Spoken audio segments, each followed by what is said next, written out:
Roman noblewoman is painting her face white with a powder that is slowly poisoning her. A Maya noble has green jade set into his front teeth. An Egyptian official is putting on a wig worth more than a laborer earns in a year. Those three people would look at each other and see exactly the same thing. Someone who does not have to work. And here is what almost every video on this topic gets wrong. We don't actually know what ancient people found beautiful.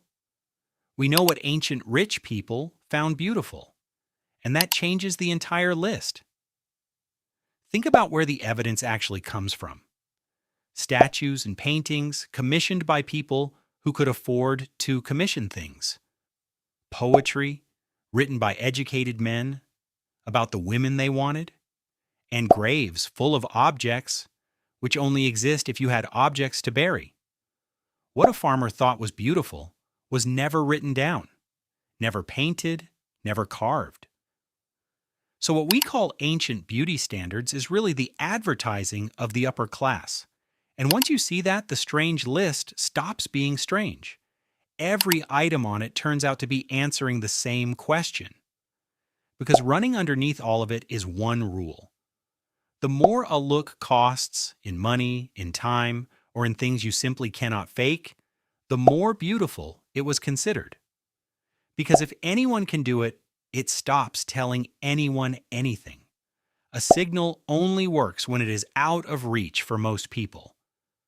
Start with the one that shows up almost everywhere. Pale skin. In many societies, untanned skin was the beautiful thing. And not because of the color itself, but because of what it announced. I do not work outside. Someone else is in that field. Someone else is carrying that water. Wealthy Roman women used white powders made with lead. Parasols and shade became fashion. And staying indoors became a statement. And this is where I have to be blunt because it matters. Lead and mercury in cosmetics are genuinely poisonous. They damage the skin and the body, which created a terrible loop. The paint ruined the face, so people applied a thicker layer to hide the damage. Some of the most admired faces in the ancient world were quietly being harmed by the very thing that made them admired. Next, hair, which was pure time and money. In ancient Egypt, many people shaved their heads. It was cooler and it was cleaner. And then they wore wigs instead. The finest were made from real human hair, braided into tight rows, and they were expensive. People with less used plant fiber or wool, or went without entirely.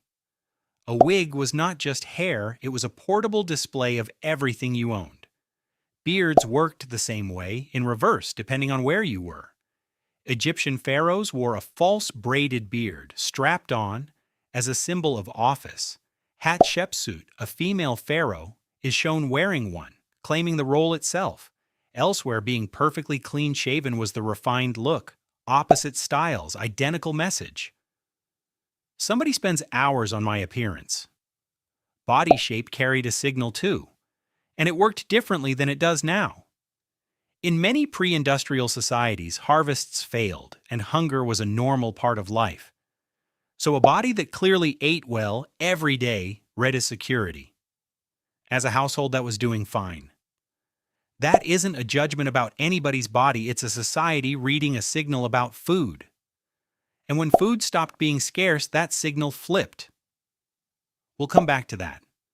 But the most powerful signals were the ones you could never fake, and some of them had to be decided when you were a baby. In many parts of the world, families gently shaped an infant's skull, while the bone was still soft. Not only the Maya. This is found in Europe, in Central Asia, and in North America. A long, sloping head marked you as born into the right family, and you cannot copy it at 20. That is the whole point of it.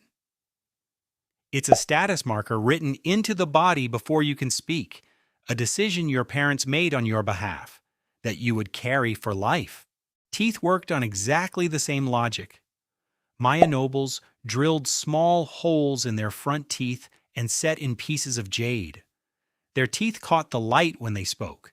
It was permanent, and it was expensive. In Japan and in parts of Southeast Asia, teeth were blackened on purpose. It was considered elegant and adult. Elsewhere, people filed teeth into points, or marked the skin in patterns that healed into raised designs. In each case, the result was permanent, visible, and impossible to borrow. I want to say this next part carefully because it usually gets said badly. None of these is stranger than the others. Roman lead powder is not more normal than Maya jade. They are the same behavior, investing in the body to send a signal. The only difference is which one you happen to be used to. And now the part most videos on this topic skip entirely. Some of the famous examples are much shakier than they sound. You'll hear that Otzi, the 5,000-year-old Iceman, was covered in decorative tattoos. He does have dozens of inked marks on his skin. That part is true. But they sit directly over joints that show wear and damage. So the leading interpretation isn't beauty at all. It's treatment. Something closer to medicine. Then there are the small stone figurines from the Ice Age, often called the oldest beauty standard. What they actually meant is heavily debated. Many researchers don't read them as beauty ideals at all. And a lot of the vivid details about Maya customs come from colonial-era accounts, written by outsiders, about people they were conquering. That is not a neutral source. We know less than the confident version of this story suggests, and a confident story about the past is usually a warning sign, but the pattern underneath it does hold. And here it is. Beautiful is whatever is currently scarce and difficult to obtain. When working outdoors was the fate of the poor, untanned skin became beautiful. When the food supply was fragile, signs of a steady food supply became beautiful. Then machines took over the heavy labor, and food became cheap and constant, and almost every one of those signals reversed. Same formula, opposite answer, which means today's standards aren't a discovery of what is truly beautiful either. They're just the current price list of whatever happens to be hard to get. In 100 years, someone will find our version just as puzzling. So come back to those three faces we started with. The white powder, the jade in the teeth, the wig that cost a year of someone's wages. Underneath all of it, across thousands of years, the message never changed. It was never really about the face at all. It was one sentence said without speaking. Look at me. My life is good. And we are all still saying it, one way or another.